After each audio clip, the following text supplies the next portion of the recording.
diz que Deus nos deu tantas coisas, nos deu as condições, né? Mas que Ele deixa para nós o trabalho interno. Porque que mérito teríamos nós se recebêssemos tudo pronto?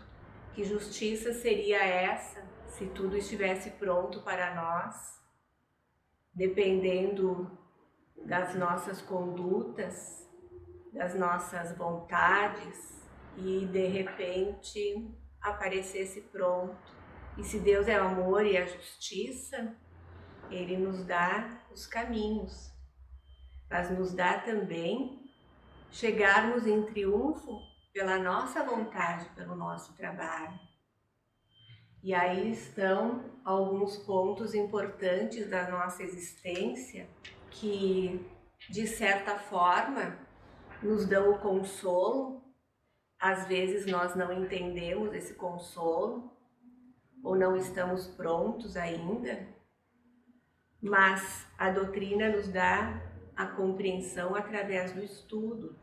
Quando no Livro dos Espíritos nos fala sobre arrependimento, provas, expiações e reparação, vai nos explicando os nossos ciclos de vida, as nossas encarnações.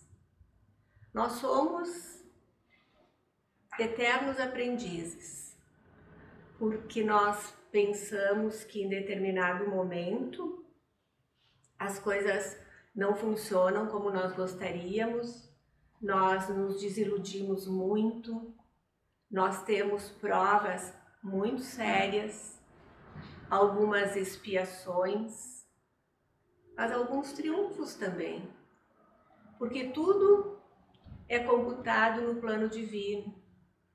As coisas que nós deixamos de fazer, as coisas que nós erramos, mas os nossos sucessos também, porque é a justiça divina. E lentamente, através das encarnações, nós vamos evoluindo. Às vezes nós paramos, mas não voltamos atrás, porque é a evolução. Mas com o entendimento da doutrina, nós vamos começar a deixar aos poucos, alguns, outros mais rapidamente, de nos revoltar com tantas coisas. Porque quando nos acontecem algumas coisas que nós não conseguimos nessa encarnação compreender, nós temos a doutrina que nos diz que foi noutra, em qualquer outra, não necessariamente na anterior. E aí nós começamos a refletir, e daquilo que nós achamos que era uma injustiça, que eu não fiz nada para merecer isso, eu fiz tantas coisas certas, a minha conduta procurou ser a melhor e mesmo assim aconteceu. E o que eu fiz então? Então não foi nessa. Ou eu não agi tão certo e fui tão boa como eu pensei que eu fui. E lendo e estudando, nós vamos aprendendo e vamos nos consolando com algumas coisas.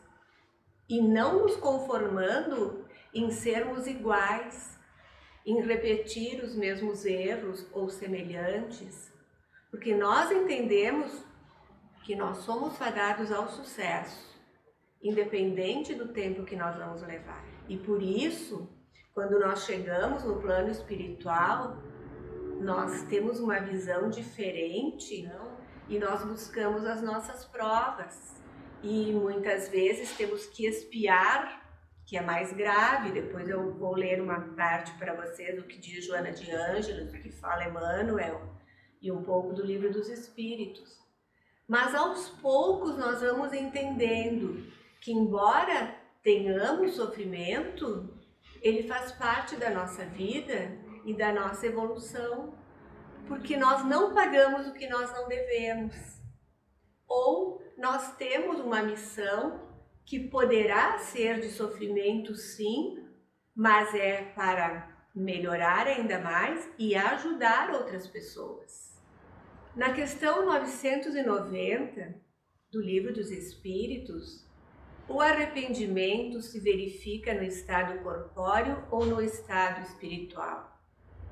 No estado espiritual, mas pode também verificar-se no estado corpóreo, quando bem compreendeis a distinção entre o bem e o mal. Sim, quando nós estamos lá no outro plano, a nossa visão é mais aguçada, né? Os nossos sentimentos afloram de uma forma diferente, nós nos questionamos mais. Mas quantas vezes nós aqui, nessa encarnação, nos arrependemos de alguma coisa que fizemos? Fizemos uma coisa e, puxa, não devia ter feito. Então nós começamos a nos trabalhar aqui também. Puxa, não devia ter feito. Se eu repito, o arrependimento não foi muito sincero. Mas se eu me arrependo e começo a modificar as minhas atitudes, então é o caminho da minha evolução. É mais um pouquinho que eu estou evoluindo. Qual é a consequência do arrependimento no seu estado espiritual? O desejo da reencarnação. Nós sabemos que nós temos toda uma programação, todo um arrependimento, todo um aprendizado lá no plano espiritual. Mas quando que eu vou dizer eu aprendi, eu consegui? Aqui na Terra. Que eu vou passando por situações e vou superando essas situações. Às vezes muito difíceis, às vezes eu não supero totalmente, mas como já falamos, nós não vamos regredir. Então nós temos sim, aqui na Terra, que provar. E o Emmanuel diz que as provas são para tirar, com as minhas palavras mais ou menos, né? São para tirar se eu sou preguiçoso, deixar de ser preguiçoso, tirar algumas coisas assim que a gente tem que precisa ser trabalhada. Como se fosse um exemplo de uma corrida de obstáculos, eu vou superando, né? Algumas provas são mais fáceis, outras são mais difíceis, e algumas provas que nós vamos, algumas situações que nós mesmos vamos nos colocando na nossa encarnação atual, pelas nossas atitudes atuais. Então acontecem algumas coisas porque eu tive certas atitudes e que não esperou a próxima encarnação para acontecer, mas acontece agora. Faz parte da nossa vida. Quantas vezes pode acontecer, eu tomei uma atitude, falei alguma coisa e aí aconteceu outra que eu não gostaria. É aqui, nesse momento dessa encarnação. Também pode acontecer. Outra questão do Livro dos Espíritos. Não há homens que só possuem o instinto do mal, sendo inacessíveis ao arrependimento? O Espírito responde. Eu fiz uma seleção de alguns. Por isso que ele diz, já te disse que se deve progredir sem cessar. Aquele que nesta vida só possui o instinto do mal, numa outra terá o bem. Alguma outra terá o bem. Não resta dúvida. E às vezes os espíritos desencarnados, que também sofrem muito, não conseguem ainda compreender que precisam refazer certas coisas, certas caminhadas. E se encontram infelizes por muito, muito tempo. E quando nós fizemos certos trabalhos de desobsessão, nós percebemos essas entidades infelizes, que apesar de saber que estão fazendo alguma coisa que não devem, porque do lado de lá eles também trabalham para o bem ou ainda estão com algumas coisas desviadas, eles têm consciência daquilo que eles estão fazendo de errado. Eles sabem e eles querem continuar, porque ainda não se sensibilizaram, não entraram dentro da sua consciência propriamente dita, porque é uma forma de se esconder de si mesmo. Mas em determinados momentos, eles se sensibilizam através de uma lembrança, através de uma imagem, através de uma conversa, e eles se dão conta que realmente perderam tempo e, apesar da dificuldade que tem, eles se propõem a mudar e acompanhar os irmãos de luz que vêm em socorro, vêm em acolhimento. É evolução para uma próxima uma percepção depois de uma próxima encarnação do que eles deverão fazer no arrependimento. E o arrependimento tem que ser sincero. Maria Santíssima, frequentemente com os seus trabalhadores, vai aos umbrais. E nessas regiões de muito sofrimento, ela leva um escapulário. É um objeto que a Igreja Católica usa, que é bento, e é um cordão com um retângulozinho com uma figura de Maria, que muitos católicos usam como proteção, né? E quem já foi católico já tem mais familiaridade, né, com isso, e usa esse escapulário. E ela vai a esses lugares e segura esse escapulário, e essas pessoas em espírito, né, que estão lá, elas começam a gritar, a pedir socorro, mas o arrependimento, ele tem que ser sincero, porque às vezes nós podemos nos arrepender, entre aspas, num momento de sufoco, num momento de angústia, e aí eu me arrependo porque eu quero me livrar daquela situação. E olha que interessante, aqueles que estão realmente arrependidos, esse escapulário puxa. Assim como a Rainha Santa lança a rede, aquela de energia, e só vem aqueles que realmente estão arrependidos e prontos para recomeçar, os outros a rede rompe. Eu coloquei uma vez, quando falamos nas mulheres do Evangelho, né, essas histórias, e ali se percebe o arrependimento sincero.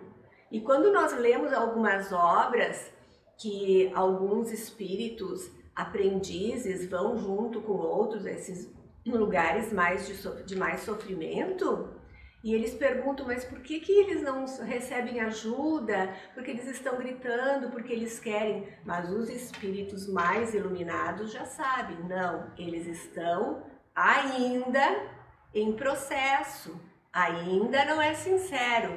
Porque quando eu quero sair de uma situação que me dá sofrimento, e me incomoda muito, eu me arrependo superficialmente, né? Para sair daquela situação.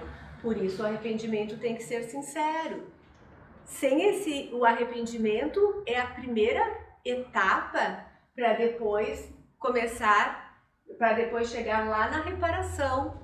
Eu vou ler mais um pedacinho do texto que eu retirei, que diz: podemos desta vida resgatar as nossas faltas? Sim, reparando-as, mas não julgueis e resgatá-las por algumas privações e doações pós-morte. O que ele está dizendo? Está dizendo assim, ó, pode, mas não é qualquer coisinha.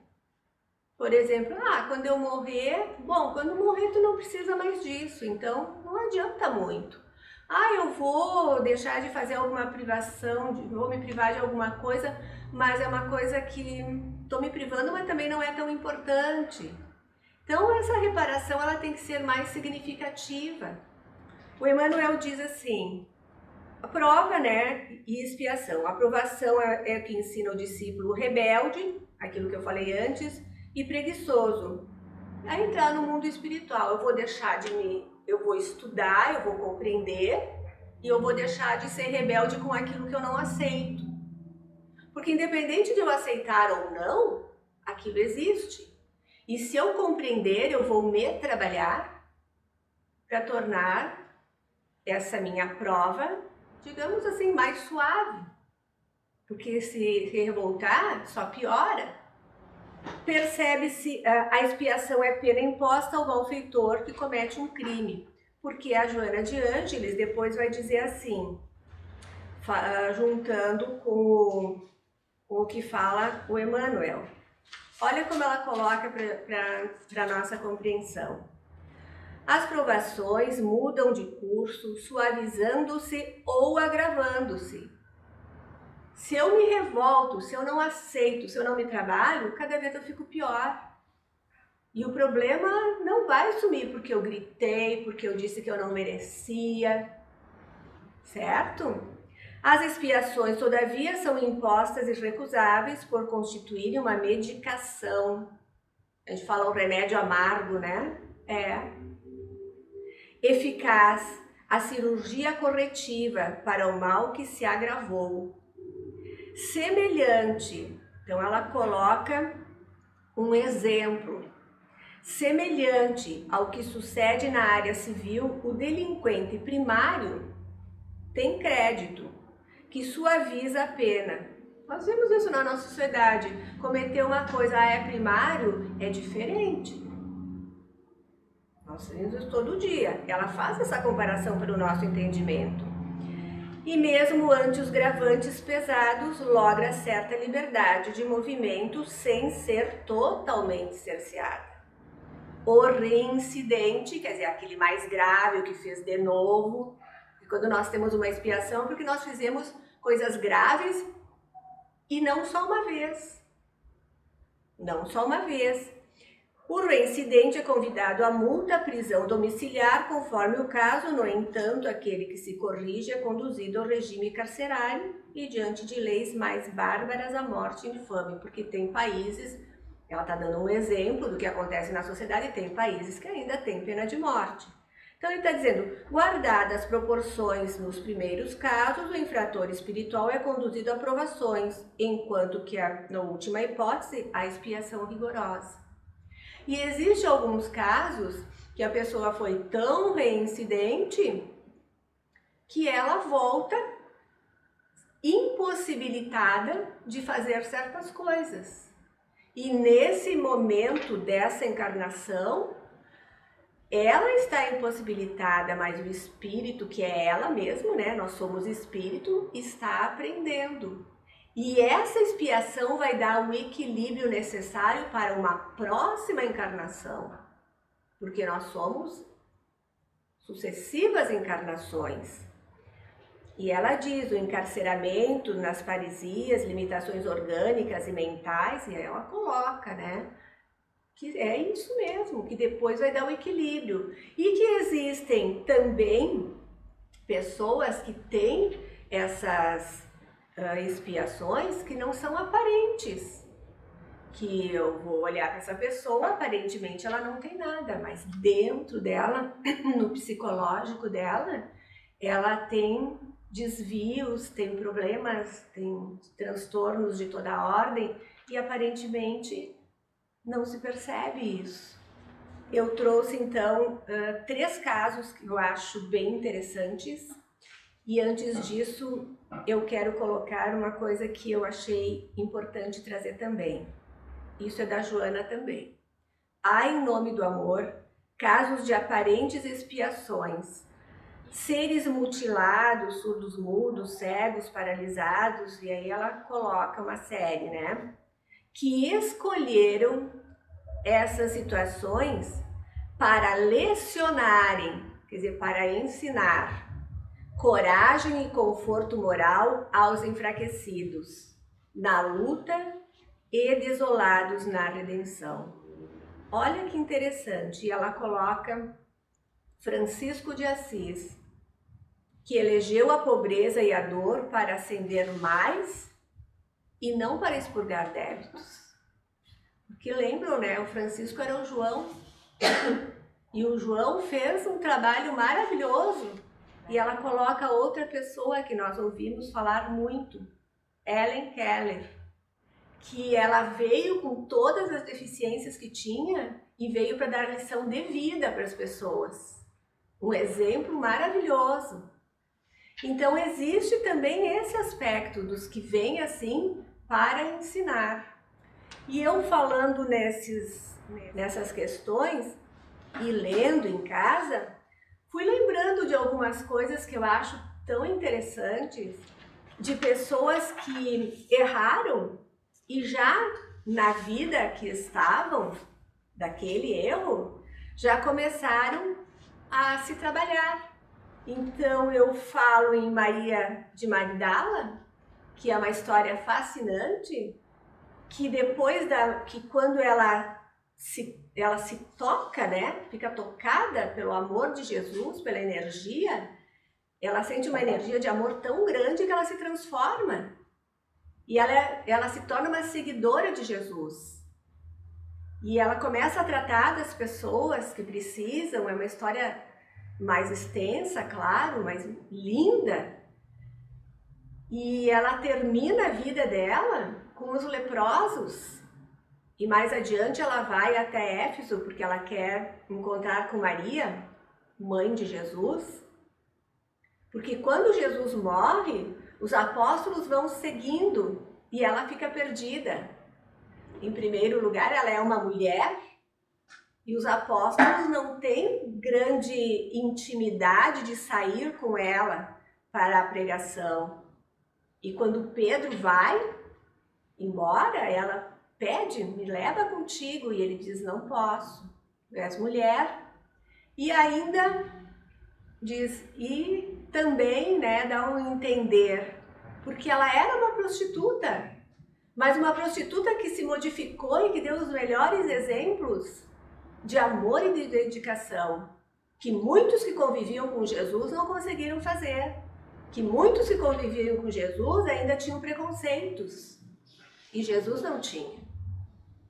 Jesus incentivava as mulheres, valorizava as mulheres, porque elas foram importantes, elas são pouco faladas no Evangelho, mas elas foram muito importantes.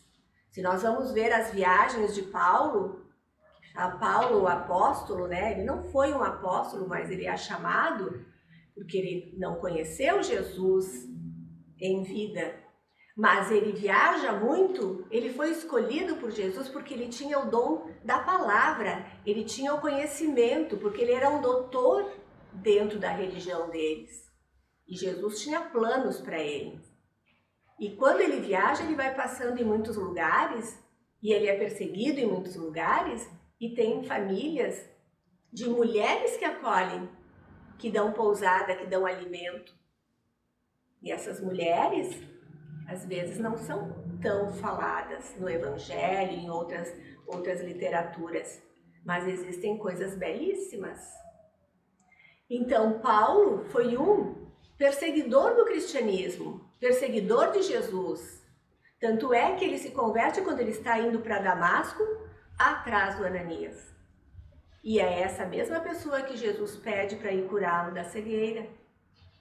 E ele começa um trabalho indo contra todos aqueles que eram seus amigos, porque os seus amigos não entendem como de perseguidor, ele passa agora a ser seguidor do cristianismo, e ele é relegado ao último plano. E ele continua um trabalho imenso, com muito sacrifício. E outra história que eu acho bem interessante é do livro Boa Nova, e é o Servo Bom. Essa história conta que Jesus, na última ida a Jericó, ele está andando, e Zaqueu, que é um cobrador de impostos, ele tem vontade de conhecer Jesus, porque as pessoas vão falando, e mesmo quem não conhece pessoalmente já ouviu falar. E o Zaqueu tem uma estatura baixinha, e ele sobe numa árvore para ver Jesus. E quando Jesus vai passando, ele para, né? Ele para perto da árvore e chama o Zaqueu, né? E ele diz, Zaqueu, desce dessa árvore, porque hoje preciso da tua hospitalidade e da tua companhia. Nossa, o Zaqueu fica eufórico, né? E já vai, meio que abraça Jesus, e eles saem conversando, e o Zaqueu sai falando, e Jesus ouvindo, né? E os apóstolos meio que não gostam muito, não gostam não, mas acham estranho, mas como Jesus falando com um cobrador de impostos, com um rico, aquele preconceito que tudo que é rico não tá bom. E não é isso que Jesus diz. Depois ele diz, por acaso pensais que eu venho trazer a sua miséria? Ele explica, né? E os apóstolos ficam ainda assim. E aí ele mostra a transformação que o Zaqueu diz, porque eles eram mal vistos, os cobradores de impostos, né? Porque eles trabalhavam para Roma, estavam dominados pelo Império Romano.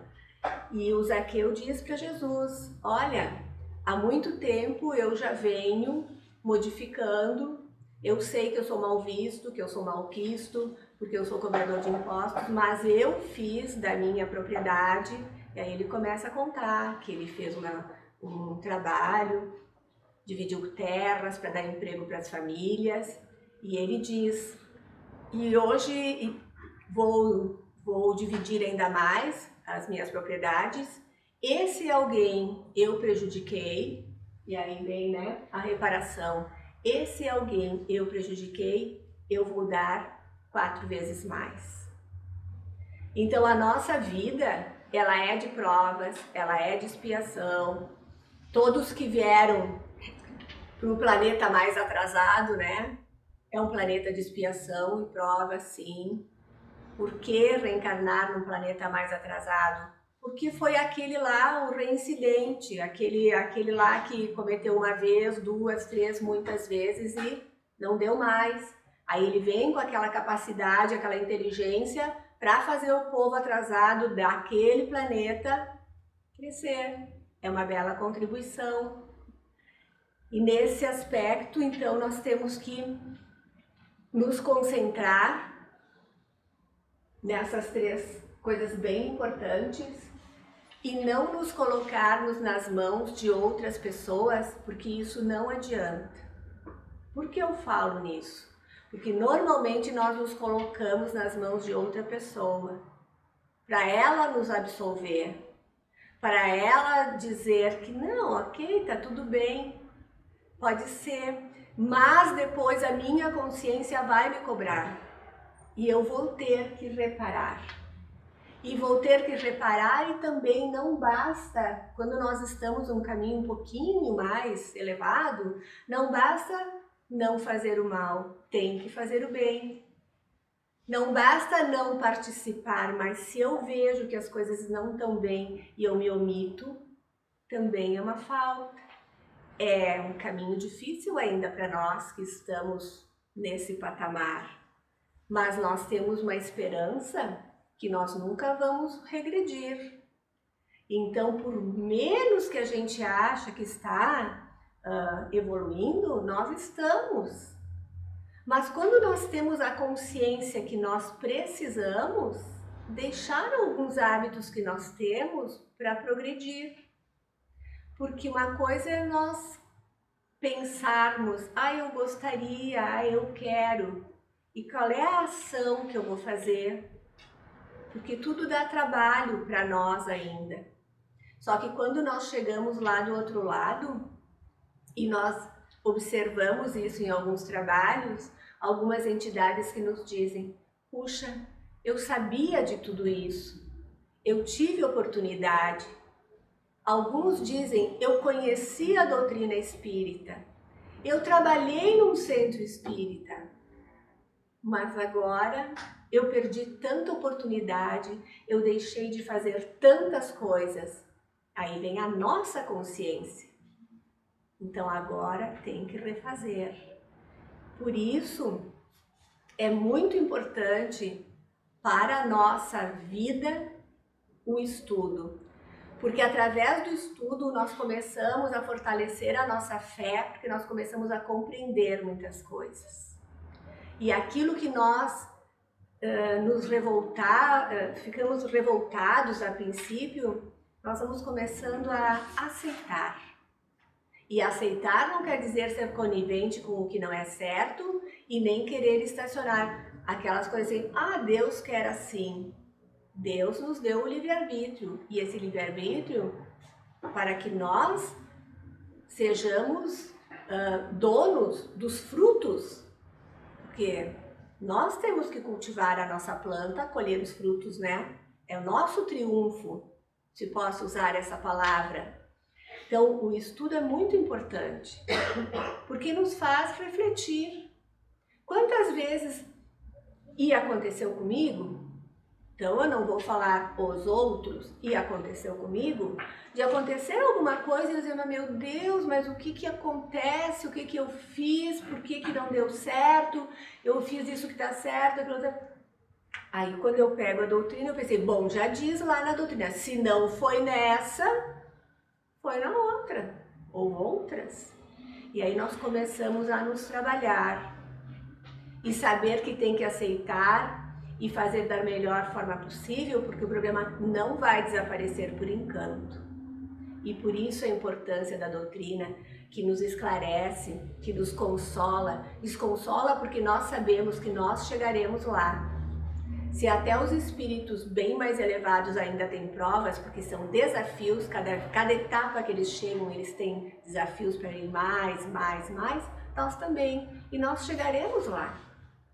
E o importante é pensarmos, como dizem de vez em quando o Renan fala isso também, né? Nós somos a nossa melhor versão. Nós somos. Falta muita coisa? Falta. Mas nós somos a nossa melhor versão. E que nós possamos sair dessa encarnação com essa melhor versão um pouquinho melhorada. Que é para isso que nós estamos aqui. Tenhamos compaixão, tenhamos a prece na nossa vida, o nosso evangelho no lar, e às vezes nós pensamos que tem tantos problemas. Imaginem se nós não tivéssemos fé e não fizéssemos orações e não fizéssemos o evangelho, estaria pior. Então nessa noite eu gostaria que a reflexão ficasse sobre as nossas atitudes para as nossas reparações, que passa, né, por uma etapa e vai até a nossa reparação, seja a reparação dentro de nós mesmos, que começa por aí, através do nosso arrependimento, e vamos reparar o que nós já ainda temos que melhorar, e reparar aquilo que fizemos para os outros.